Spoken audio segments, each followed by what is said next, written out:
En el 2008 tuvimos una visión de país. Creímos que proteger la naturaleza era una obligación. Creímos también que garantizar la salud, la educación, eran formas en las cuales el Estado debía cumplir su rol histórico, precisamente para que abrace a las mayorías. A lo largo de los años se nos ha venido presentando a la Constitución como una Constitución que limita, como una Constitución que impide, cuando lo cierto es que es una de las herramientas más valiosas que tenemos como ciudadanos y que, sin embargo, ha dejado de ser utilizada intencionalmente para promover esta cultura del metro cuadrado. Por esa razón, cuando hablamos de todas las problemáticas que hoy nos aquejan, cuando vemos todos los síntomas del abandono estatal y cuando se nos dice todos los días que el éxito personal depende de cuánto nos esforcemos y no de cuánto nos oprimen, es que debemos darnos cuenta qué clase de modelo de país nos ofrecen.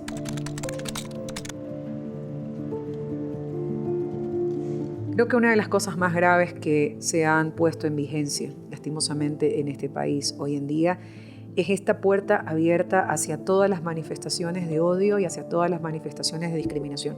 El presidente Daniel Noboa ha exacerbado, sabe tocar esa parte primitiva de una sociedad que históricamente, desde la Declaración de los Derechos Humanos, concibió y aceptó que todos los seres humanos somos iguales y que todos gozamos de la misma dignidad.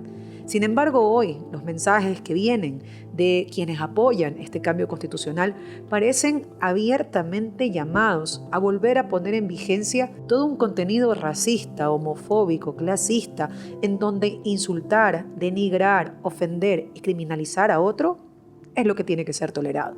Por el contrario, quienes de alguna u otra manera buscamos o llamamos a la racionalidad, los llamamos a la sensatez, a recuperar la cordura, si se quiere, en los valores que como sociedad hemos alcanzado, somos insultados, denigrados, desterrados también, si se quiere.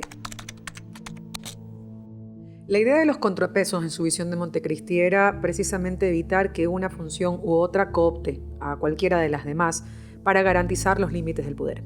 Y cuando lo enfocamos, por ejemplo, con el Consejo Nacional Electoral o con la función electoral en general, lo que nos damos cuenta es que de un tiempo para acá, con consejeros que se han adueñado del poder, en este caso, y de la permanencia dentro del Consejo Nacional Electoral, lo que vemos en realidad es una maquinaria de fraude electoral, una maquinaria que trabaja incansablemente para consolidar dentro de la mal llamada hoy democracia una sola visión de poder, una sola orden. Quizás pudiéramos decir que vamos a un partido en donde el resultado ya está dado. Y eso es triste y es lamentable, pero aunque parezca una posición bastante deprimente de la democracia, es la verdadera razón por la cual tenemos que mantenernos vigilantes. Porque aun cuando tengamos un Consejo Nacional Electoral que no garantice de plano una legitimidad democrática, que controla el relato, que controla los medios, que mira hacia un costado cuando tiene que pronunciarse sobre reglas claras, por ejemplo, con temas de difusión de campaña, con promoción por parte de servidores públicos, tenemos que estar vigilantes para poder ponerle un freno a esta consolidación de una visión democrática parcializada, altamente cooptada y que terminó siendo, diría en las últimas elecciones, única y exclusivamente al servicio del gobierno de turno. Al gobierno le sirve muy bien el relato de que tiene una Corte Constitucional que limita, que restringe, que le impide trabajar. Esa no es la verdad. De hecho, una de las cosas que hemos podido ver a partir del 23 de noviembre del 2023, que entra en funciones el gobierno de Daniel Noboa, es que en ocasiones cuando la Corte Constitucional cayó o miró por otro lado, le fue funcional, le sirvió. Pero cuando la Corte Constitucional actuó poniendo límites a la instrumentalización de leyes abiertamente inconstitucionales que buscaban, entre otras cosas, un fin específico, como en este caso el reducir la deuda millonaria de la familia del presidente, ahí sí le incomodó. Hoy la Corte Constitucional, aun cuando se ha equivocado abiertamente, con todos sus errores, pero más con sus aciertos, es el único freno que tiene Daniel Noboa para no poner, si se quiere en la práctica, materializar todo el autoritarismo, toda la violencia, toda la represión y todo el abuso que significa su visión de gobernar. No hay nada peor para una democracia que reconocer que tienes una justicia abiertamente politizada, que tienes jueces a servicio del poder o que tienes fiscales que han utilizado el poder punitivo del Estado para silenciar, para callar y para perseguir.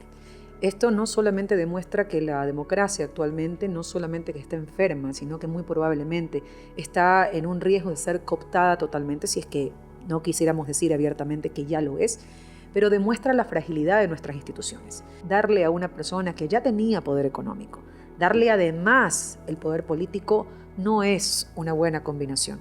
Y esto lo voy a decir desde la experiencia de quien ha ejercido por muchísimos años. Si nosotros revisamos los continuas demandas, denuncias que tenía en su momento el asambleísta Daniel Noboa, luego convertido en presidente, nos damos cuenta que a partir de su entrada en el poder, se dedicó única y exclusivamente a utilizar esas causas para perseguir, para silenciar. Eso lo vimos con claridad en el decreto 191 que reglamentaba la Ley de Transparencia Social, cuando al hablar de la participación de las organizaciones sociales, quizás en los pronunciamientos, en las luchas sociales, el único capítulo que se cierne ahí es el impedimento de que de alguna u otra manera obstaculicen proyectos mineros.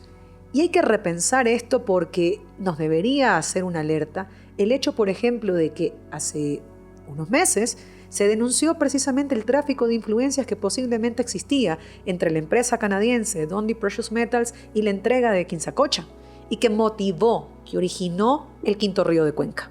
Y claro, ¿cómo respondió la justicia a eso? Criminalizando al denunciante y declarando la denuncia como maliciosa y temeraria. Luego esto no puede tampoco dejar de analizarse con el caso Olón, con el caso Sacha, y todos aquellos que de alguna u otra manera vinculados al núcleo, vinculados a gente muy cercana a la familia Noboa, han pasado por alto. Y esto demuestra que el poder público, el poder ejecutivo, está hoy en día cooptando no solamente la función judicial, sino también todos los demás poderes del Estado.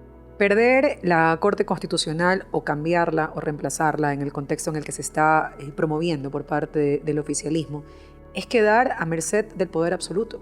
Y ojo, esto no hay que repensarlo únicamente o imaginarlo desde la óptica del gobierno actual, sino de cualquier gobierno que venga. Porque la función esencial de la Corte Constitucional, tal y cual como ha sido prevista en la Constitución de la República del Ecuador, es ser ese freno ante leyes inconstitucionales, ante decretos que violan leyes, ante los abusos del poder público, que le ponen freno no solamente al Ejecutivo, sino también al Legislativo y a todas las autoridades del poder público que de una u otra manera pueden vulnerar los derechos de los ciudadanos como usted y como yo. Repensar eso con una sala politizada, con una sala designada a dedo, es quedarnos a vista y paciencia del arrebato total de los derechos y eventualmente también de quedar a merced de cualquier gobernante de turno y de su tentación por gobiernos autoritarios. ¿Cómo llegamos a esta visión en donde el propio pueblo ecuatoriano, quizás desde algunas voces se dice, necesitamos un cambio de constitución? Y todos quienes promueven el sí y esta propuesta, esta refundación, como le suelen llamar, te dicen que todo gira alrededor de la seguridad. Pero lo que nadie dice, lo que nadie habla, es que este gobierno ha utilizado el miedo como herramienta para configurar y para instalar el autoritarismo. Y quizás en algún momento de la historia deberíamos revisar cómo precisamente esos gobiernos autoritarios siguieron la misma receta, precarizaron los servicios públicos, volvieron nada la atención del Estado, retrocedieron deliberada e intencionalmente en su deber protector de la ciudadanía, precisamente porque el miedo es uno de los principales catalizadores de la renuncia de derechos. Cuando yo no puedo ni siquiera saber si voy a salir de mi casa y regresar, cuando me da miedo ser extorsionado, cuando me da miedo acabar en una fosa, cuando me da miedo saber que mi familiar puede salir de la casa y no regresar, y me dicen que la única manera de hacerlo es desmontar una constitución que garantiza derechos, pues no me queda otra. Porque precisamente eso es lo que buscan esos modelos autoritarios. Que sea la misma población aterrada, consumida por el miedo, quien diga o quien termine renunciando a sus derechos alcanzados, porque la única esperanza es que a través de esa oferta regrese la tan anhelada seguridad. El gobierno sabe a quién le habla, sabe que encontró tierra fértil porque ha marcado el terreno y lo ha dejado listo para este momento que evidentemente lo ha logrado ante la convulsión, entre la violencia, entre los insultos, en un clima social altamente fracturado, pero también en una sociedad que se encuentra total y absolutamente polarizada, en donde como ciudadanos ya no nos vemos como hermanos, ya no nos respetamos desde la variedad de nuestras ideas, sino que por el contrario hemos recurrido desde los gobernantes, desde quienes nos representan, hasta en nuestros barrios, en nuestras casas, con nuestros amigos, con nuestros hermanos, a la descalificación y al insulto, cuando no encontramos en el otro una coherencia con nuestras ideas. Cuando ocurrió este trágico suceso de los 4 niños de las Malvinas, no se miraba por parte de la sociedad que eran niños frágiles. No se miraba siquiera que eran criaturas pequeñas. No importaba el dolor de sus padres. No importaba cómo clamaban por saber qué había ocurrido con sus hijos. Es más, no les importaba quiénes eran los autores del daño que se había hecho a esos niños. Lo único que importaba es que eran niños pobres, que eran niños negros y que muy probablemente la sociedad se había librado de 4 delincuentes. Hace poco con el paro no se hablaba del derecho a la resistencia. No se hablaba de las personas que fueron asesinadas por parte de las Fuerzas Armadas. No, se hablaba del hongo, se hablaba de indígenas, se hablaba de violentos, se hablaba de terroristas. Como si esas expresiones fueran ahora motivo de orgullo entre la población. Y esto es lo que necesita el gobierno, una sociedad fracturada para a partir de esa división lograr la dominación y lograr que sea esta misma sociedad la que renuncie a todo lo que había alcanzado. No nos ofrecen un modelo de país con dignidad. No nos ofrecen un país donde el derecho a la salud, donde el derecho a la educación sea efectivamente un derecho, sino que se convierta en un privilegio. Y quizás el llamado a todas las personas que me escuchan es que volvamos a la empatía, volvamos al sentido común, que empecemos a pensar en los que no tienen, porque la Constitución no fue hecha para garantizar o para proteger intereses particulares, tampoco para preservar intereses políticos. No fue hecho a la medida, imagen y semejanza de un gobernante ni de una persona en particular. Fue hecha en todo el desarrollo de sus argumentos para garantizar y maximizar el goce efectivo de los derechos humanos básicos que tiene que gozar cada ser humano. Por eso cuando usted piensa que como su hijo tiene cómo ir a una escuela privada y no le importe que otro niño no tenga, ese es el llamado del neoliberalismo.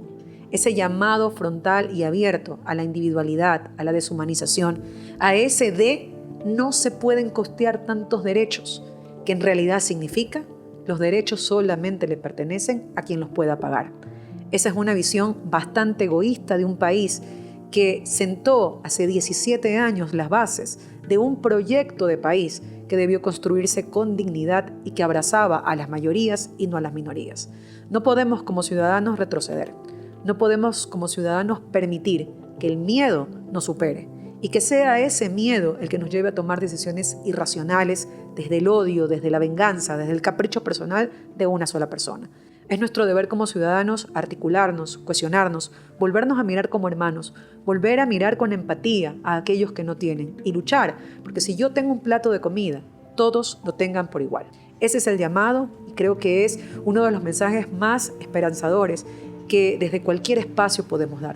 Exigir que el gobierno, cualquiera que sea, cumpla con los preceptos, cumpla con los mandatos que tiene nuestra Constitución.